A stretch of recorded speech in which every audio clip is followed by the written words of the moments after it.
Hi hello నమస్తే welcome to our channel. నేను సౌజన్య. పల్లవి ప్రశాంత్ కోసం అమర్దీప్ ఫ్యాన్స్ ఎవరైతే ఉన్నారో వీళ్ళందరూ వెతుకుతున్నారు అని అంట. సో ఇంతకుముందు పోలీసులు అన్నారు, ఇప్పుడేమో అమర్దీప్ ఫ్యాన్స్ అంటున్నారు. అసలు ఏంటి, ఎవరి కోసం వెతుకుంటున్నారు? అసలు పల్లవి ప్రశాంత్ ఎందుకు ఇంత వైరల్ అవుతున్నాడు బిగ్ బాస్ 7 నుంచి బయటకు వచ్చిన తర్వాత? ఈ అంశానికి సంబంధించి మనతో మాట్లాడడానికి ఈరోజు మనతో పాటు ఉన్నారు ఫిలిం క్రిటిక్ విజ్ఞాన్ దాసరి ఉన్నారు. వారితో మాట్లాడదాం. హాయ్. అంటే ఇప్పుడు వరకు జరిగినటువంటి సీజన్స్లో ఎప్పుడు కూడా టైటిల్ విన్నర్ కోసం ఇంతలా ఎవరు వెతకడం కానీ లైక్ నెగిటివ్ కామెంట్స్ చేయడం కానీ ఎప్పుడూ జరగలేదు. ఫర్ ద ఫస్ట్ టైం జరిగింది పల్లవి ప్రశాంత్ విషయంలో. ఈవెన్ తన మీద కూడా నెగిటివ్ కామెంట్స్ వస్తున్నాయి. తన గురించి వేరే వాళ్ళు వెతకడం కూడా జరుగుతోంది. అమర్దీప్ వాళ్ళ ఫ్యాన్స్ పల్లవి ప్రశాంత్ కోసం వెతుకుతున్నారు అని, ఇంతకుముందు ఏం పోలీసులు 3 బృందాలుగా విడిపోయి వెతుకుతున్నారని కూడా విన్నా. అసలు ఏంటి పల్లవి ప్రశాంత్ చుట్టూ ఎందుకు ఇన్ని గాసిప్స్ తిరుగుతున్నాయి? ఫస్ట్ పల్లవి ప్రశాంత్ అసలు ఫరారీలో లేడు, దానికంటూ మన దగ్గర క్లారిటీ ఉంది. నెంబర్ 1.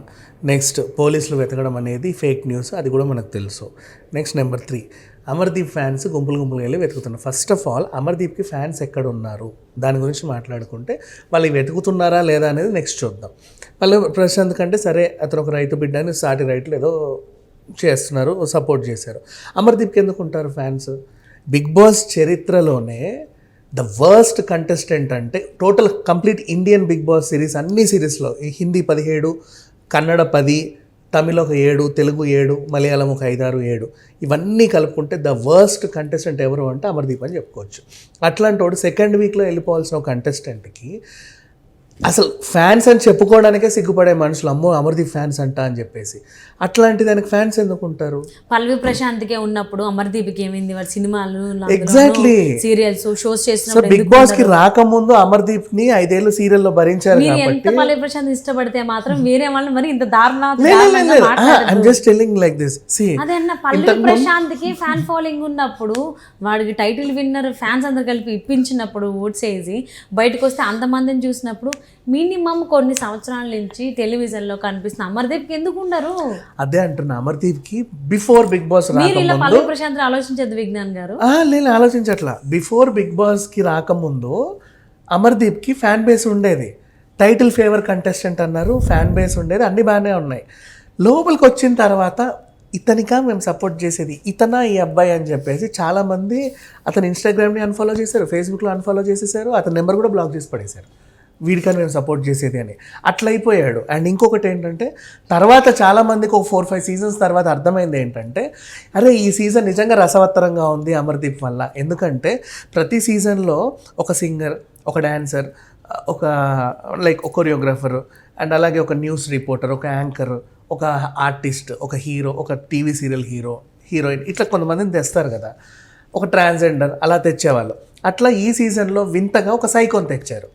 అంటే మనుషుల మధ్యలో ఒక సైకో ఉంటే ఎలా ఉంటుంది బిగ్ బాస్ హౌస్లో అని వాళ్ళకి అనిపించేసి వెతికి ప్రతి సీజన్లో ఎవరైతే ఒక కామన్ మ్యాన్, ఇప్పుడు ఒక గంగవ్వ లాంటి ఒక ముసలావిడ, ఒక న్యూస్ రిపోర్టర్, ఇట్లా ఒక ట్రాన్స్జెండర్ ఉన్నట్టుగా డిఫరెంట్గా ఆలోచించి ఒక సైకోని తెచ్చారు.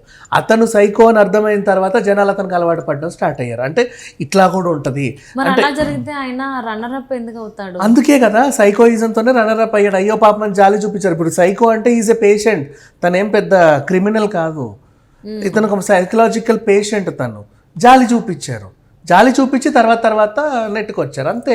అందుకే బిగ్ బాస్ కూడా జాలిపడి క్యాప్టెన్లు ఇచ్చారు, మిగతా వాళ్ళు జాలిపడి మార్కులు ఇచ్చారు. మిగతా అందరూ ఈయన కొరుకుతున్నా, రక్కుతున్నా, గిచ్చుతున్నా, లేపి ఎత్తేస్తున్నా, లాగుతున్నా, జుట్టు బీకేస్తున్నా, ఏం చేస్తున్నా సరే అడ్జస్ట్ అయ్యారు. ఇప్పుడు మన ఇంట్లో ఇప్పుడు మెంటల్ డిజార్డర్ పేషెంట్లు అన్నో తమ్ముడో ఉంటే రోడ్డు మీద వదిలేస్తావా? లేదే, అయ్యో పాపం అనుకుంటాం కదా, మనం అడ్జస్ట్ అవుతాం. అలాగే అడ్జస్ట్ అయ్యారు అమర్దీప్ని. అయ్యో పాపం అని చెప్పి ఇచ్చేసారు. మనందరం బాగానే ఉన్నాం, బయటకు వచ్చినా బతకగలం. పాపం మెంటల్ డిజార్డర్ పేషెంట్ ఎక్కడి వరకు రాగలడు, ఎలా బతకగలడు, ఏం అవ్వగలడు అని చెప్పేసి జాలిపడి తలో మార్కు తగిలేస్తే ఈవెన్ బిగ్ బాస్ యాజమాన్యం అయ్యో పాపం ఎంత సైకో అయినప్పటికీ కూడా చూడు ఎంత బాగా ఆడుతున్నాడో అంటే ఏం ఆడుతున్నాడు అంటే అది కూడా ఒక టాలెంటే. మిగతా వాళ్ళు ఆడి గెలుచుకున్నారు. ఇతను ఏం చేశాడు, ఎవరైతే ఆడి గెలుచుకుంటారో వాళ్ళ దగ్గర నుంచి లాక్కుంటాడు అనమాట. ఇప్పుడు ప్రియాంక గెలుస్తుంది ఒక బాల్ వెళ్ళి లాక్కుంటాడు, కిందేసి మీదేసి ఆవిడని కొట్టి లాక్కున్నాడు. నెక్స్ట్ పల్లవి ప్రశాంత్ ఏదో గెలిస్తే వాడిని చేయి కొరికేసి రక్కేసి లాక్కున్నాడు. ఇట్లాగే ప్రతి సీజన్ అంటే నెక్స్ట్ శివాజీ గారిని అయ్యో పాపం ఆల్రెడీ ఆయన జబ్బు ఏదో ఇరిగిపోయింది కాబట్టి ఆయన ఏమనలేడు, పైగా పెద్ద ఆయన రక్కలేడు కొరకలేడు, ఏం చేయగలడు, అడుక్కున్నాడు. అన్న నాకు ఈ మార్కులు నాకు ఇచ్చి ప్లీజ్ కాళ్ళ వెళ్ళబడి మిగతా వాళ్ళ మీదనేమో అరిచి ఏడ్చి రకరకాలుగా అన్ని విన్యాసాలు చేశాడు. సో ఇట్లా ఒక సైకో ఎంత విధంగా ప్రదర్శించాడు, అబ్బాయి ఎంత బాగా ప్రదర్శించాడు అని చెప్పేసి ఒక సైకో అన్ని రోజులు రావడం అనేది చాలా గ్రేట్ కాబట్టి ఒక రన్నర్అప్తో సరిపెట్టారు ఆ అబ్బాయిని. అది జరిగింది ఓవరాల్గా. అతను సైకో అని అర్థం కానీ బయట జనాలు ఏం చేశారంటే కారద్దం పగలగొట్టి ఏరా నువ్వు ఇది అని చెప్పేసి అన్నారు. ఇప్పుడు ఒక మెంటల్ డిజార్డర్ పేషెంట్ జనం మధ్యలో ఉంటే సగం మంది జాలి పడతారు, సగం మంది కొట్టి తరిమి కొడతారు. ఈ అబ్బాయి విషయంలో అదే జరిగింది. హౌస్లో వాళ్ళు కొంతమంది జాలి పడగా ఎవరైతే అగ్రెసివ్ అవుతారో వాళ్ళు కొట్టి తరిమేశారు. అంతే. ఇప్పుడు పిచ్చోడు జనాల్లోకి వచ్చాడు, వాడి చేతిలో రాయి ఉంటుంది, వాడు ఇసిరేస్తాడేమో వాడిని కొడతారు వీళ్ళు, అట్లాగే వీడిని కొట్టారు. అంతే, అంతమించి ఇంకేంలా. జాలి పడే వాళ్ళు జాలి పడ్డారు, హ్యాపీ కదా. సో పల్లవి ప్రశాంత్కి ఫ్యాన్స్ ఉంటే అతను ఒక కామన్ మ్యానా, రైతా, లేకపోతే ఆర్టిస్టా తర్వాత సంగతి. ఒక మనిషిగా కొంతమందికి పరిచయం కాబట్టి కొద్ది గొప్ప ఫ్యాన్స్ ఉన్నారు. ఇతను సైకో కాబట్టి ఇతనికి ఫ్యాన్స్ ఉండరు, ఎందుకంటే ఇతనికి ఫ్యాన్స్ కాబట్టి వాళ్ళు కూడా మేము మమ్మల్ని ఎక్కడ సైకోలు అంటారా అని చెప్పేసి. ఇప్పుడు ఫర్ ఎగ్జాంపుల్ నిజంగా ఒకవేళ సైకోకి ఫ్యాన్స్ ఉంటే వాళ్ళు కూడా సైకిక్ లాగానే రాడ్లు గత్తలు పట్టుకొని రోడ్ల మీద తిరుగుతున్నారేమో. వాళ్ళని కంట్రోల్ చేయకుండా పోయి పల్లవి ప్రశాంత్ కోసం గాలింపు చర్యలు చేపడుతున్నారని గొప్పగా మాట్లాడుకోకూడదు. అది జరిగింది. సో ఏదేమైనా బిగ్ బాస్ 7 అయితే లిటరలీ సింపతి వల్లనే గెలిచారు. ఒకరికి రన్నర్అప్కి ఒక రకమైన సింపతి అంటే విన్నర్ టైటిల్ విన్నర్కి ఇంకొక రకమైన సింపతి. మొత్తానికి ఇద్దరు ఒకరు లోపల చూపిస్తే సైకోయిజాన్ని ఇంకొకరు బయటకు వచ్చి చూపిస్తున్నారని కూడా అంటున్నారు కామెంట్స్. సో ఎవరి సైకోయిజం వాళ్ళది. ఏదేమైనా ఈ సైకోయిజం గురించి మాకు అందరికీ